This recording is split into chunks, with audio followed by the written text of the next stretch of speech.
नमस्कार, आप देख रहे हैं अपना उत्तर प्रदेश। मैं हूं आपके साथ सचिन चौहान। प्रधानमंत्री नरेंद्र मोदी के जन्मदिवस के अवसर पर लखनऊ के पटेल पार्क जीपीओ में उनके जीवन पर आधारित प्रदर्शनी का उद्घाटन किया गया, जहां पर मुख्यमंत्री योगी आदित्यनाथ ने शिरकत की है। वहीं उन्होंने नागरिकों को संबोधित करते हुए बताया कि शून्य से शिखर की यात्रा प्रधानमंत्री मोदी जी के जीवन का यह सार है। संघर्षों से आगे बढ़कर उन्होंने अपना मार्ग बनाया और जीवन की शुचिता, कर्मठता और ईमानदारी उनके जीवन का हिस्सा रहा है। शून्य से शिखर की यात्रा प्रधानमंत्री मोदी जी के जीवन का सार है। संघर्षों से आगे बढ़ करके उन्होंने अपना मार्ग बनाया। जीवन की शुचिता, कर्मठता और ईमानदारी उनके जीवन का हिस्सा है। राष्ट्र के प्रति अगाध प्रेम और संपूर्ण समर्पण का भाव उनके जीवन व्रत का हिस्सा है। उन्होंने अपना सब कुछ भारत माता के चरणों में समर्पित किया है और इसीलिए पिछले 10 वर्ष में हमने बदलते हुए भारत को देखा है। एक भारत आज जो दुनिया की एक बड़ी ताकत के रूप में उभर करके दुनिया का मार्गदर्शन करने के लिए आज दिखाई दे रहा है। एक ऐसा भारत जो अपनी आस्था का भी सम्मान कर रहा है। विरासत और विकास की यात्रा एक साथ आगे बढ़ करके भारत की 140 करोड़ जनता जनार्दन की आशा और आकांक्षाओं की पूर्ति के लिए पूरी प्रतिबद्धता के साथ आगे बढ़ रहा है।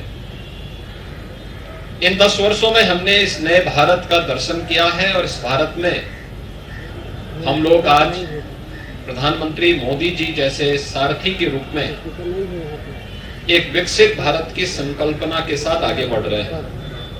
स्वाभाविक रूप से ये प्रदर्शनी, जिसमें इस प्रदर्शनी में रखे गए चित्र प्रधानमंत्री मोदी जी के संघर्षमय जीवन की गाथा को उन चित्रों के माध्यम से देखने और अवलोकन करने का एक अवसर हम सबको प्राप्त होगा। देखिए, प्रभारी मंत्री बनने के बाद पहली बार यूपी के कैबिनेट मंत्री डॉक्टर संजय निषाद जनपद कानपुर देहात पहुंचे हैं, जहां पर उन्होंने एक और जिले के अधिकारियों के साथ बैठक कर जरूरी दिशा निर्देश दिए हैं। तो वहीं दूसरी ओर पीएम मोदी के जन्मदिन के अवसर पर आयोजित कार्यक्रम में शिरकत की है, जहां पर उन्होंने पीएम मोदी को जन्मदिन की शुभकामनाएं भी दी हैं। अभियान में शामिल हुआ, उनका कहना था कि अगर स्वच्छ भारत है तो स्वस्थ भारत है।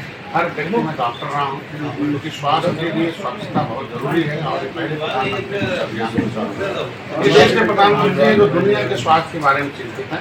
विश्व पर्यावरण दिवस शुरू किया, विश्व योगा दिवस शुरू किया, विश्व जो है मिलेट दिवस शुरू किया। इसलिए दुनिया के लोगों के भारत की अर्थव्यवस्था को आज वो 5वें नंबर पर लाए हैं। आज विश्व गुरु की तरफ बढ़ रहे हैं। इसलिए आज की प्रभारी मंत्री के तौर पर हमें सौभाग्य मिला, अपना प्यार और स्नेह पहले भी मिल रहा है।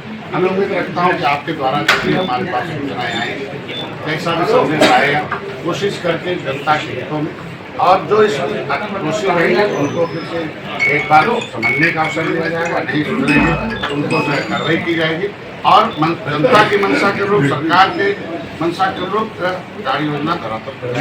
मैंने अधिकारियों से बैठक की। बैठक में हमारे इस जिले के ढेर सारे विभाग हैं जो सूचांक में +1 है और जो BC थे, D थे, E थे, अभी हमने बैठक की है। उनको निर्देश किया है कि उसको 1 महीने के अंदर पूरे के पूरे इसको भी स्वीकार जो। तो चलिए आगे बढ़ते हैं, बड़ी खबर से आपको अपडेट करवा देते हैं। यूपी बीजेपी की प्रेस वार्ता हुई है। पीएम के जन्मदिन पर यूपी बीजेपी की प्रेस कॉन्फ्रेंस हुई। बीजेपी अध्यक्ष भूपेंद्र चौधरी ने प्रेस वार्ता की है। पीएम मोदी के नेतृत्व की विशेषताएं उन्होंने गिनवाई। केंद्र की उपलब्धियों को भी ब्यौरा जो है वो सामने रखा। पूरे विश्व का भारत पर भरोसा बढ़ा है। पूरे विश्व में भारत का सम्मान भी बढ़ा है। जनता ने तीसरी बार यह भरोसा जताया है। विपक्ष के लोग अपराधियों में जाति ढूंढने का काम करते हैं। पिछले 10 सालों में दुनिया भर से अलग अलग राष्ट्रों ने अपने देश का सर्वोच्च सम्मान दिया। लगातार भारत के विकास, सुरक्षा और गरीबों को समर्पित सरकार चलाने के बाद तीसरी बार भारतीय जनता पार्टी को सरकार बनाने का जनादेश मिला। 60 साल के बाद देश में राजनीतिक स्थिरता का माहौल आया।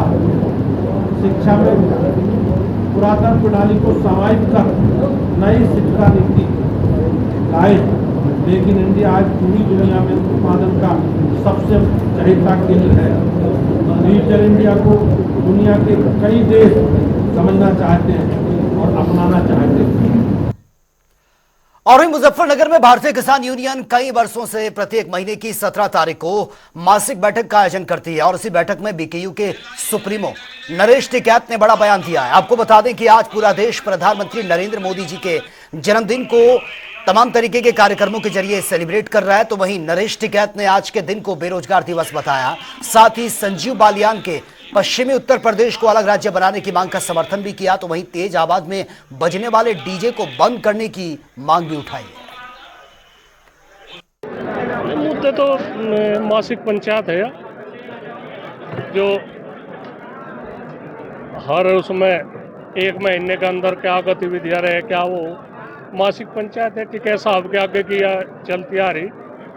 तो नहीं प्रधानमंत्री है, हमारे प्रधानमंत्री है, हम ये थोड़े उनके हम तो उज्जवल भविष्य की काम न करें, लंबी उम्र की काम न करें, में ठीक रहे, पर अपनी जनता की तरफ को भी ध्यान दे। कोई बात नहीं, हमने सबसे पहले उनका स्वास्थ्य अच्छा रहे। देखो निर्देश नहीं, ये तो आपस में हर महीने किसान आपस में मिल लेता है। ये टिकैत साहब ने बहुत बढ़िया परंपरा चलाई थी। जैसे आज भी कर्नाटक से लोग आए, राजस्थान से आए, मध्य प्रदेश के थे और अपने उत्तर प्रदेश के कई जिलों के, रतन मान जी हमारे हरियाणा से आए। तो करीब 7 स्टेट के यहाँ पर लोग थे आज। तो उनको जिसको बात करनी वो आ जाते हैं, बात भी हो जाती है, 1 महीने में मेल मिलाप हो जाओ और यहाँ के क्षेत्र के लोगों का होगा। जो समस्या है उसकी बात आएगी। भाई राजा का जन्मदिन है तो बेरोजगारी दिवस है, राजा खुश हो जाए तो कुछ कम से कम शाम को जब केक कटे राजा का तो कुछ ना कुछ घोषणा हो जा। भाई देश का राजा तो राजा ही है। आज प्रधानमंत्री जी का जन्मदिन है। संगम नगरी प्रयागराज में महाकुंभ मेले का भूमि पूजन के साथ शुरुआत हो गई है। लेकिन प्रयागराज में लगातार दूसरे राज्यों से आ रहे बाढ़ के पानी के कारण पूरा संगम क्षेत्र जलमग्न हो चुका है, जिसको लेकर उत्तर प्रदेश के कैबिनेट मंत्री नंद गोपाल गुप्ता नंदी का बयान भी सामने आया। उन्होंने कहा है कि महाकुंभ को भव्य और दिव्य बनाने के लिए मुख्यमंत्री योगी आदित्यनाथ लगातार नजर बनाए हुए हैं और इस तरह से आपदा से निपटने के लिए प्रशासन की तैयारियां भी जोरों शोरों पर हैं और समय सीमा से पहले ही तैयारियां कर ली जाएंगी। जो हमारा तय समय है और बाढ़ या प्राकृतिक जब भी कोई इस तरह की आपदा आती है तो उसमें सरकार की जिम्मेदारी होती है उस चुनौती को बड़ी ही जिम्मेदारी से बहुत ही अच्छे तरीके से उससे निपटा जाए। तो हमारे अधिकारियों को माननीय मुख्यमंत्री जी लगातार इस पर नजर रखे हुए हैं, अधिकारियों को निर्देश दिए जा रहे हैं, वो सब विद इन कंट्रोल है और सब कुछ व्यवस्थित है। प्रशासन और रेलवे के बीच में परस्पर सामंजस्य है। ऐसी कोई सामंजस्य या असमंजस जैसी स्थिति नहीं है। अगर कहीं आपको इस तरह का मतलब क्वेश्चन उठाने का मुझे लगता ही नहीं है कि ऐसा अवसर है या अवसर होना चाहिए। और चलिए आगे बढ़ते हैं एक और बड़ी खबर के साथ। बुलडोजर से जुड़ी ये बड़ी अपडेट सामने आ रही है। बुलडोजर एक्शन पर सुप्रीम कोर्ट की सख्ती देखने को मिली है। 1 अक्टूबर तक बुलडोजर एक्शन पर पूरी तरह से ब्रेक है। चुनिंदा जगहों पर ही सिर्फ और सिर्फ बुलडोजर का एक्शन देखने को मिलेगा। सुप्रीम कोर्ट की परमिशन लेना जरूरी होगा। निजी संपत्ति पर कोई भी बुलडोजर नहीं चलेगा। सपा अध्यक्ष अखिलेश यादव का बड़ा बयान भी सामने आया। बुलडोजर लोगों को डराने के लिए था, विपक्ष की आवाज को दबाने के लिए था। सुप्रीम कोर्ट के फैसले ने बुलडोजर को रोकने का काम किया। बुलडोजर न्याय नहीं हो सकता है। बुलडोजर अनकॉन्स्टिट्यूशनल था। बुलडोजर लोगों को डराने के लिए था। बुलडोजर जानबूझ करके विपक्ष की आवाज को दबाने के लिए था। मैं धन्यवाद और बधाई दूंगा सुप्रीम कोर्ट के इस फैसले को जिसने बुलडोजर को रोकने का काम किया है। मुख्यमंत्री जी और खासकर उत्तर प्रदेश की सरकार और बीजेपी के लोग इस बुलडोजर को इतना महिमा मंडल कर रहे थे कि बुलडोजर ही न्याय हो गया है। और इनके तमाम कार्यक्रमों में, इनकी रैलियों में, इस बात को ये इतना बढ़ा चढ़ा करके लेकर के आते थे जिससे लोगों के अंदर भय पैदा कर सकें। अब जब सुप्रीम कोर्ट का फैसला आ गया है, मैं समझता हूँ बुलडोजर रुकेगा और न्यायालय से न्याय मिलेगा। ग्लोरिफिकेशन के ऊपर भी कि इसको ग्लोरीफाई जिस तरह से किया जाता था, ये तरीका था भारतीय जनता पार्टी का लोगों को डराने के लिए। उन्होंने न्याय के लिए बुलडोजर बना दिया था। बुलडोजर अन्याय का प्रतीक हो सकता है, न्याय का प्रतीक नहीं हो सकता। और गोरखपुर में बढ़ते ई रिक्शा की संख्या को लेकर प्रशासन पूरी तरह से गंभीर है। आपको बता दें कि बढ़ते रिक्शा को लेकर प्रशासन मेगा प्लान तैयार करेगा, जिससे निर्धारित रूट पर चलेगा ये सिर्फ ई रिक्शा, और साथ ही इस मेगा प्लान को प्रदेश के कई जिलों में लागू किया जाएगा। और इसी को लेकर गोरखपुर में भी बढ़ते ई रिक्शा से यात्रियों को परेशानी का सामना न करना पड़े, इसका भी खास ख्याल रखा गया है। और निगम और ट्रैफिक विभाग ने भी इसकी शुरुआत कर दी है और जल्द ही बैठक के बाद इसे लागू कर दिया जाएगा। इसको लेकर हमारे संवाददाता सुभाष गुप्ता की ग्राउंड रिपोर्ट आप देखिए।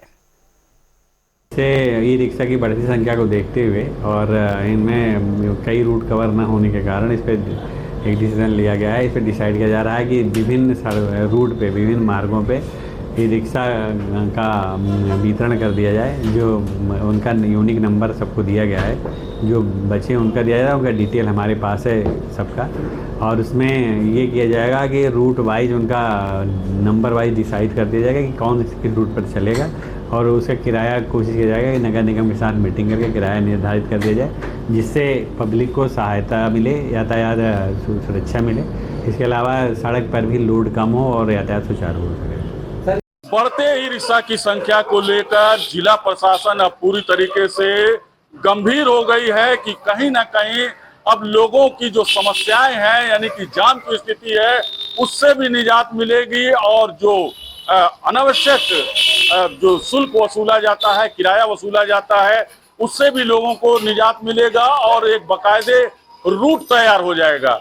इसको लेकर जो है ट्रैफिक विभाग और खासतौर से नगर निगम की टीम पूरी तरीके से अलर्ट मोड पे है और इसको लेकर तमाम बैठकें चल रही हैं। यहाँ बात करेंगे, हमारे साथ कुछ ई रिक्शा चालक हैं और जानते हैं कि जब रूट तैयार हो जाएगा और किराया निर्धारित हो जाएगा, उसको लेकर जो है उनके मन में क्या है और बाकायदे वो क्या चाहते हैं। बात करेंगे यहाँ पे, आइए आप यहाँ पे बात करेंगे। आप यहाँ पे ये रिक्शा चालक है और इनसे बात करेंगे कि जो रूट निर्धारित होने वाली है, यानी कि नगर निगम अब रूट निर्धारित करेगी, ट्रैफिक विभाग में उसमें शामिल है, तो क्या कहेंगे? आपका रूट निर्धारित हो जाएगा और किराया भी निर्धारित हो जाएगा। रूट निर्धारित हो रहा है और किराया निर्धारित हो रहा है, अच्छी बात है। लेकिन सर कहने का मतलब ये है कि रूट अगर जो हम लोग को मिलती है तो ऐसे जगह पे मिले जहां हम लोग का भी रोजी रोटी अच्छे से चल सके। और सर कहने का मतलब ये है कि जिनके पास अपना पर्सनल रिक्शे का कागज हो या रिक्शे का लाइसेंस हो या रिक्शा का उसका पूरे उसका कागज हो, वही व्यक्ति गाड़ी चलाए, नहीं तो ऐसे फर्जी बहुत लोग चला रहे, उसे भी सरकार को रोकना चाहिए इस चीज को। हालांकि अगर जो सरकार हम लोग के लिए रूट पास कर रही तो बहुत अच्छी बात है और ये इसमें हम लोग को खुशी है। किराया भी कुछ बाहर से जो आए हुए लोग हैं वो अनाप शनाप लेते हैं, जो कि लेना नहीं चाहिए। ये जब रूट बन जाएगी और जब किराया तय हो जाएगा, ये सबके लिए फायदा होगा और इसमें सबका ही, गरीब अमीर सबका एक फायदा होना है और ये अच्छी बात है।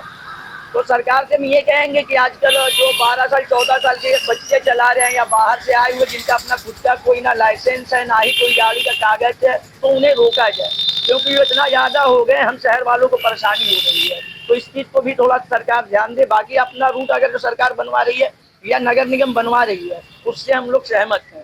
तो आपने देखा कि किस तरीके से जो है इन्होंने बताया कि जो है जो रूट निर्धारित हो जाएगा तो कहीं ना कहीं जो लोगों को इससे लोगों को सहूलियतें मिलेंगी। कुछ लोग और भी हैं, उनसे भी बात करेंगे और जानेंगे कि जो इस समय रूट तैयार हो रहा है उसको लेकर कितना वो तैयार हैं। एक मिनट कह रहे हैं कि अब नगर निगम और ट्रैफिक विभाग जो है आप लोगों के रूट तैयार कर रही है, रूट तैयार हो जाएगा और किराया भी निर्धारित हो जाएगा। क्या कहेंगे इसको लेकर, कितना सहमत है आप? हो जाएगा तो बहुत बेटर रहेगा, इससे बेटर क्या चाहिए। किराया भी निर्धारित हो जाएगा उसको तो और बेटर रहेगा। मान लीजिए किराया निर्धारित हो जाए तो उसमें मान लीजिए हम लोग का परेशानियाँ होती है। मान लीजिए किराया मांगते हैं तो कहते हैं इतना देंगे, वहाँ जाने के बाद उतना नहीं देते हैं। और निर्धारित हो जा रही है तो हम लोग को भी परेशानियां दूर हो जाएगी। उसको चार्ट भी रहेगा, चार्ट के हिसाब से कोई भी बैठेगा उतना हम लोग।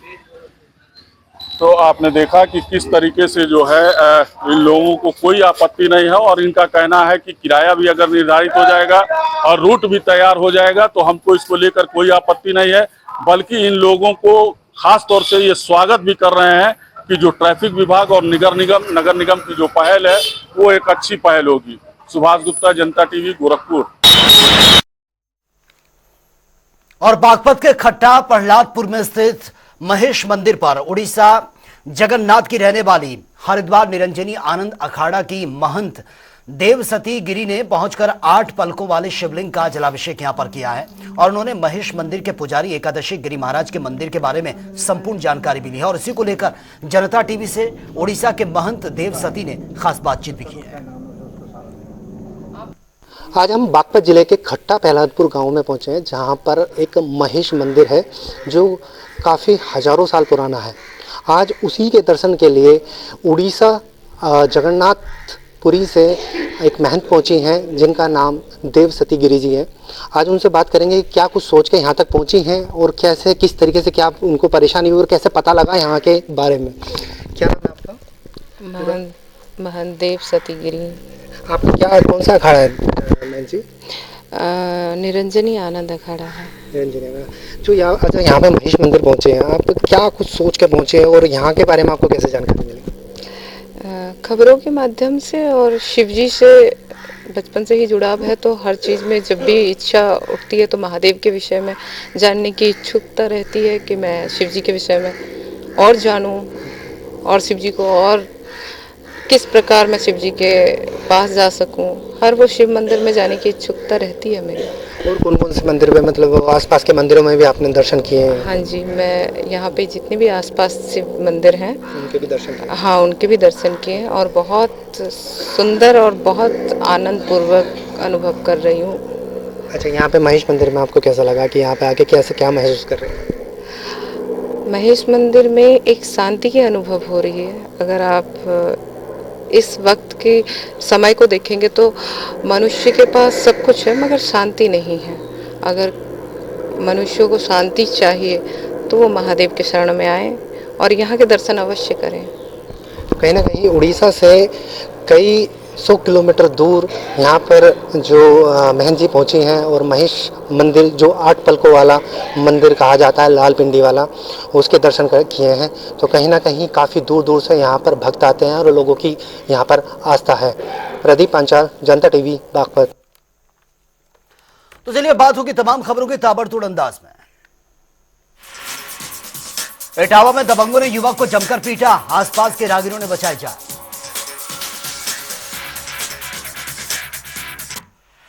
कानपुर देहात में 2 युवकों के बीच मारपीट का मामला, वीडियो सोशल मीडिया पर वायरल।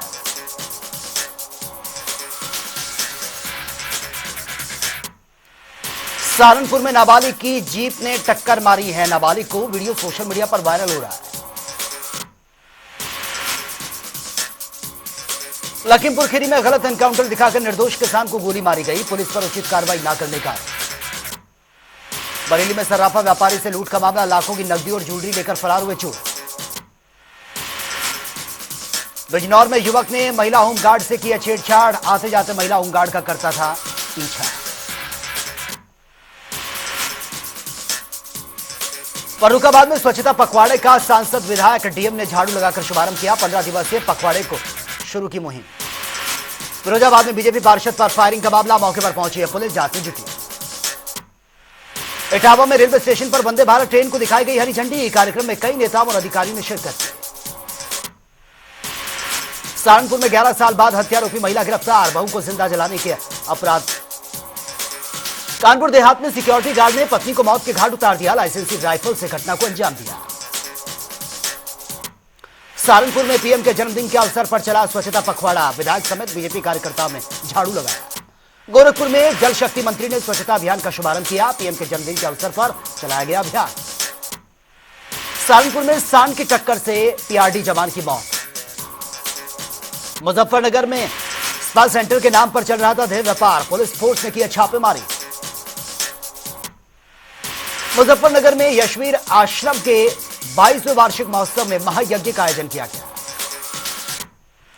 अलीगढ़ में गांजा तस्कर को पुलिस ने गिरफ्तार किया, मासूम बच्चों से कराता था बिक्री। अमरोहा में दुकान के बाहर ग्राहक पर्स लेकर चोरी का मामला, वीडियो सोशल मीडिया पर वायरल। सहारनपुर में श्रद्धालुओं को पिकअप ने रौंद दिया है, 8 की हालत गंभीर है, शाकुंभरी मंदिर में दर्शन करने के लिए जा रहे थे। तालाब में पड़ा मिला युवती का शव, जांच में जुटी है पुलिस। संभल में पुलिस अधीक्षक ने किया जन सुनवाई पोर्टल का शुभारंभ, एसपी कार्यालय में ऑनलाइन होगी शिकायत। और रामपुर में लापता युवक के साथ धर्मांतरण का मामले को संज्ञान में लेते हुए जांच में जुटी है पुलिस, एक शख्स गिरफ्तार।